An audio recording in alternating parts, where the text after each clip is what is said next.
Hello friends, welcome to Nithya திலீக்மா vlogs. இன்றைக்கி பார்த்தீங்கன்னா என்னோட கோலியஸ் பிளான்ட் கலெக்ஷன்ஸ் பற்றி தாங்க பார்க்க போகிறோம். இது பார்த்தீங்கன்னா என்னோட ஃபர்ஸ்ட் வெரைட்டி. இது பார்த்தீங்கன்னா ஹோல் பிளான்ட்டுமே நம்மளுக்கு வந்து ஒரே பிளான்ட் தான். ஆனால் கலர் காம்பினேஷன் மட்டும் பார்த்தீங்கன்னா மேலே டார்க் கலராகவும் இருக்கும், கீழே வந்து உங்களுக்கு அப்படியே இந்த அவுட்டர் லேயர் க்ரீனாகவும் சென்டரில் வந்து ரெட்டாகவும் இருக்கும். எதான்னு சொல்கிறேங்க நான். இது பார்த்தீங்கன்னா என்னோட செகண்ட் வெரைட்டி. இங்கே பாருங்கள், லீஃப் பாருங்கள் எவ்வளோ அழகாக இருக்குது பார்க்கறக்கே. இது பூ விட்டுருக்குது. மெச்சூரிட்டியான பிளான்ட் பார்த்தீங்கன்னா நம்மளுக்கு பூ வைக்கும். இது பார்த்தீங்கன்னா ஒரே பிளான்ட் தான், ஆனால் கலர் பார்த்தீங்கன்னா மேலே ஒரு மாதிரி கீழே ஒரு மாதிரி இருக்கும். அது எதனால்னு பார்த்தீங்கன்னா பிரைட் சன்லைட்டில் வைக்கிறப்ப நம்ம அந்த சன்லைட் படுறப்ப எந்த இடத்துல நல்லா படுதோ அந்த இடத்துல வந்து ஒரு மாதிரி டார்க் கலர் கொடுக்குதுங்க. சன்லைட் கம்மியாக படுற பக்கம் ஒரு கலராக இருக்கும். இது பார்த்தீங்கன்னா இன்னொரு வெரைட்டி, அதாவது க்ரீனிஷ் பர்பிள் கலந்த மாதிரி இருக்குங்க. இது ஒரு அழகான ஒரு கலர் காம்பினேஷனு. அந்த பூ சொன்ன பார்த்தீங்களா, மெச்சூரிட்டியான பிளான்ட் பூ விட்டுருக்குன்னு ஃபர்ஸ்ட் காமிச்சேன் பார்த்தீங்களா, அதில் வந்து சீட்ஸ் இருக்குன்னு சொல்கிறாங்க. அந்த சீட்ஸ் எடுத்து நம்ம போட்டாவே போதுங்க, இன்னொரு பிளான்ட்ஸ் வந்து நம்ம க்ரோ பண்ணிக்கலாம்னு சொல்கிறாங்க. கோலியஸ் பிளான்ட்டை நான் ட்ரை பண்ணதில்லை. ட்ரை பண்ணி சக்ஸஸ் ஆச்சுன்னா கண்டிப்பாக அந்த வீடியோ உங்களோட ஷேர் பண்ணுறேன். இது பார்த்தீங்கன்னா இன்னொரு வெரைட்டி ஒரு கிளி பச்சை கலர் கலந்த மாதிரி இருக்குது. இது வந்து நான் பின்னாடி கொஞ்சம் செமிஷேட்டில் வச்சுருக்கிறேங்க நான். அதனால் கொஞ்சம் ஒரு மாதிரி நல்லா க்ரீனிஷாக இருக்குது. இது நான் வந்து சன்லைட்டில் மாற்றுறப்ப வேறு கலராக இருக்கும்னு நினைக்கிறேன் நான்.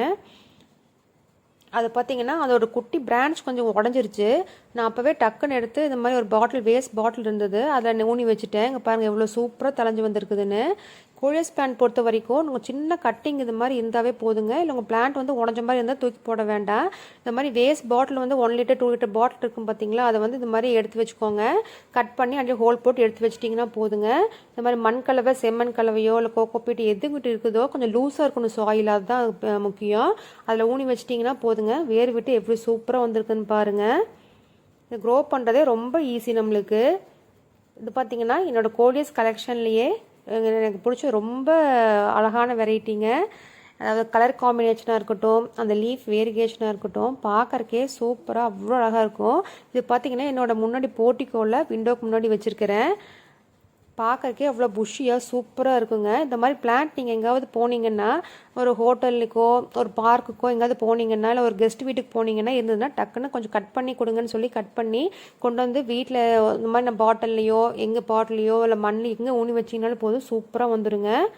ரொம்ப ஈஸி மெயின்டெனன்ஸ் பிளான்ஸ். ஆனால் என்ன ஒரு ட்ராபேக் பார்த்தீங்கன்னா, இந்த மாதிரி புஷ்ஷியாக வளரப்போ உடனே பூச்சி வந்துடுதுங்க. அதை பார்த்து அப்போவே நம்ம ரிமூவ் பண்ணிட்டா பரவாயில்ல. நான் டோட்டல் பிளான்ட்டுமே அப்படியே நம்மளுக்கு வந்து டிஸ்ட்ராய் ஆயிடுது. பார்த்து அப்போ ரிமூவ் பண்ணிவிட்டு ஸ்ப்ரே அடிச்சு விட்டுருங்க. இல்லைன்னா டக்குன்னு குட்டி ஸ்டெம்மை கட் பண்ணி வேறு நான் காமிச்ச மாதிரி வேறு பாட்டில் ஊனி வச்சிட்டிங்கன்னா நம்ம செடியை காப்பாற்றிடலாம்.